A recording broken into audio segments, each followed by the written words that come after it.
Hello mga kabibig! Welcome back sa ating bagong YouTube channel. Ito ang pinakamaingay na YouTuber sa balat ng YouTube. Ako si Kabibig maglepak-lepak na ta with evidence. Ako po, yung pag-recant ni Orly Gutesa ba, hindi niya iniisip na noon ay naglabas sila ng video na kung saan inamin niya yung pag-recant niya ay pinipilit siya. Hala ka. May link na videos kung saan di umano ay tinakot si Gutesa ni Marcos para siya bumaliktad. Eh bakit naman tatakutin ni Marcos si Gutesa? Anong makukuha ni Marcos dyan? Eh kasi si Martin Romualdez, ano-ano ba ni Marcos? Yun ang mga chika-chika ng mga tao di umano ngayon. Yung paglabas ni Gutesa ulit at nag-recant kung saan tinuro si Senator Marcoleta, si Mike Defensor, na kung saan sila daw ang author, sila ang pasimono, na kung saan si Marcoleta daw ay nangako kay Gutesa na bibigyan ng pera at scholarship yung mga anak. Eh, yun daw ang pinangako ni Senator Marcoleta para lang daw magawa-gawa ng istorya. Itong sino ba yun? Si Orly Gutesa. Pero tanong ng bayan, hala Orly Gutesa, hindi lang ikaw ang umamin na nag-deliver ka kay Martin Romualdez, pati si Zaldico. Nakalimutan nyo ba na may video din si Zaldico kung saan inamin niya na tama ang mga sinasabi ng Gutesa? So ngayon magre-recant ka? Saan kami pwede maniwala? Sa amo mo na si Zaldico or ikaw na empleyado lang ni Zaldico? And in fact, Orly Gutesa, ikaw ang dito ha? Tapos may pabidyo-bidyo ka pa, yung asawa mo daw ito, at ikaw ang nag-talk about yung bagong affidavit mo na recant. Ano ba talaga, Gutesa? Alam mo, nung una, mga tao na naniniwala sa'yo, sabi nila, you're the hero, kasi ikaw ang nagbulgar. Pero ngayon, sinira mo yung pagkatao mo. Kasi maraming mga tao naniniwala sa mga sinasabi mo eh. Maraming believe sa inyo. Pati yung mga Marines, believe sa'yo eh. Ikaw yung unang nagpatawag dito, nagbigay sa kanila ng inspirasyon na dapat magsalita at hindi matakot. Pero bigla kang nag-recant. Bakit kaya? Ano kayang rason ni Gutesa? Sabi naman ni Gutesa doon ay parang gusto niya sabihin ang katotohanan na hindi kasama si Martin Romualdez, hindi siya nag-deliver kay Martin Romualdez. Hala ka. Ano ba talaga ang katotohanan mo?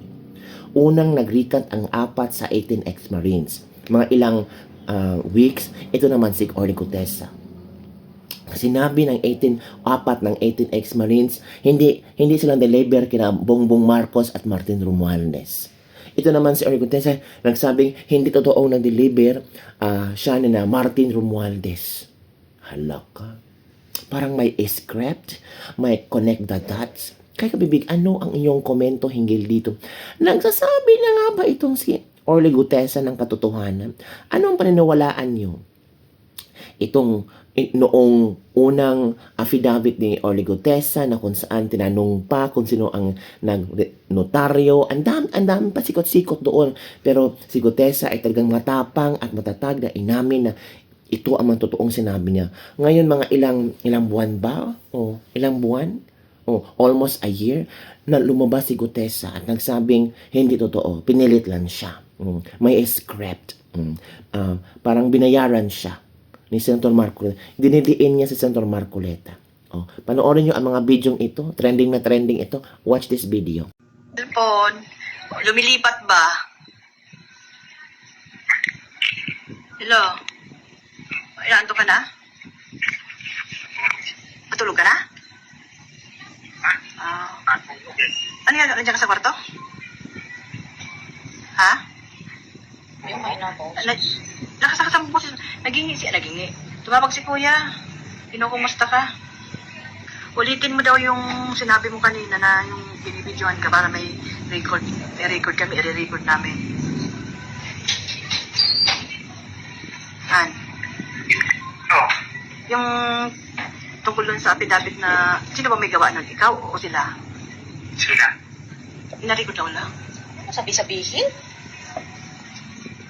O, sabihin mo ko ano nangyari doon para may record namin. Yun nga, binidyoan ako ng nakaraang araw. Tapos binasa ko yung statement na may mga sinigit sila na hindi naman totoo. Na idinidili na si Marcolita pati si Defensor. Na sinabi nila doon sa statement na pinanakuhaan ako ng pera, babayaran ako. At sinabi pa doon na hindi pa sa'yo, wala akong alam doon sa delivery doon sa bahay ni Romaldes. Yun lang ang nakalagay doon, ayaw ko dapat normal. At hindi naman ako gumawa ng statement na yun, sila naman. Yun lang ang pinirmahan mo. Yun Yun lang. lang, yun lang yung nasingit doon sa ano ko. Saan ba yan? Sa pinakahuli? Hindi, nasa ano yun, parang na Gitna? 9 sa 12 yung kita ko doon, tapos may upang 24 ng pera. Ba't ang haba naman? Sila bumaba eh. Pero yung affidavit mo nung una, andun pa yon. Wala yun, ibang version yun. Bago na yung Ay, ginawa. may ginawang panibagong affidavit para basahin mo. No, pinangako naman sa'yo nung una, nung pinirmahan mo, hindi na ilalabas yun. Sabi nila, hindi lalabas. Bakit ka pa nila pinabasa? Anong sense nun? Hindi ko alam kung ano, idadalhin daw sa korte para mawala na yung kaso ko. Yun yung sabi eh. Nung ayaw mong basahin, anong ginagawa nila sa'yo? Pinipilit akong basahin ko eh. Kaya wala ko magawa. Anong kapalit? anong kapalit ng pag hindi mo binasa? Para daw manahimik na kayo, wala namang gugulo dyan sa inyo. Wala naman ang gugulo sa amin, Kaya nga, Sa totoo lang, Han, wala nang gugulo sa amin. Sila lang ang gugulo sa amin. Sila ang gumagawa ng paraan para manggulo. Sila nananakot sa amin eh. kaya sabi ko sa'yo pag nakaraan, gusto ko nang gulong-gulo na yung utak ko eh. Hindi na ako makatulog-tulog. Mag-ano ka muna, bago ka matulog, meron ka muna marigang na tubig. Para ma-relax yung muscle mo. Anak. Pag sinabihan ka na palabasin ka dyan, mag-text ka sa akin ha. Ano mo agad sa akin, text mo agad sa akin. Kung sakali man, pabantayin mo lang sila doon kung may hearing ng korte, pabantayin mo na lang sila sa sini. Babantay talaga sila doon. May isa sa loob, may isa sa labas. Tatlo yan, tatlo daw. Kasi pag pinalabas ka, may contact na kami doon sa loob. Doon ka na lang muna sa loob. Hindi ka na lalabas doon. Hindi ko alam mo. Plano nila sa akin. Martin Romales. Ako lang at ang aking mga tao, sila Paul Estrada, Mark Tiksay, at ang aking mga security ang nag-deliver papunta sa bahay nila Pangulong Bongbong Marcos at Speaker Martin Romales sa North Forbes Park, South Forbes Park, hanggang sa Malacanang. Yung mga deliveries po ay merong record ang aking mga tao. Totoo po yung sinasabi ni Orly Gutesa na nag-deliver siya sa Forbes Park. Totoo din po ang sinasabi ni Orly Gutesa na nag-deliver siya sa Malacanang nung siya ay nasa Senado. Para mapatunayan ang mga litrato na deliveries ay ilalabas ko po together with this video.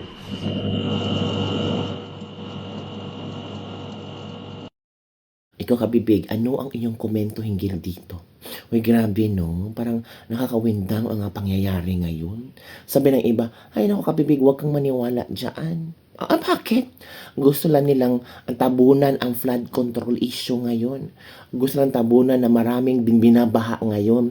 Kaya ang pasabog si Orly Gutesa. Ang tanong, maniniwala pa ba ang tao kay Orly Gutesa? Yung una nga, yung 4 na nag-recant sa 18 ex-Marines, ang chika-chika, binayaran. Natural, nasa utak ni ng tao. So, sino ba mo siya So, sabihin natin si Orly Gutesa hindi binayaran. Posible hindi binayaran kami. Baka na nakakonsensya or posible ding nabayaran. Magkano kaya? Kasi yung chika-chika, Yung 4 na ex-Marines, 25 million. So, baka kay Gutesa malaki-malaki din ito. Di umano, chika-chika ng mga netizen. Ano ba naman mga netizen? Mga perceptions, mga iniisip, mga hypothetical imagination. Mayroon ba ganon, mga kabibig? Pero sana, sana lumabas ang katotohanan, mga kabibig. Kasi, wag naman po nilang pasayawin sa palad ang mga netizen na kung saan kami naman po ang nagbabayad ng tax. Sana, President Bongbong Marcos, bigyan mo na ng tuldok ang issue sa flood control anomalies. Kasi malapit na matapos ang intermino mo, parang matapos ang termino mo, parang hindi matatapos ang controversial ng flood control anomalies. Ano ba nangyari? Sabi naman ni Toby Tiangco, parang hindi daw makukulong si Martin Romualdez. Parang hindi hahayaan ni BBM na makulong si Martin Romualdez. At na-connect natin ito. Baka nga, posible. Kasi ito si Orly Gutesa nagrikan para palabasing malinis si Martin Romualdez. Ano sa palagay niyo, mabibilog pa ba ang utak ng mga netizen? Or maniniwala ang mga netizen na totoo ang sinabi ni Orly Gutesa, ang pagrikan at diniin nila kay Senator Marcoleta at Mike Defensor? Ano ang inyong reaction dito kapibig? Don't forget to like, subscribe, and share this video. Bye everyone. See you next time.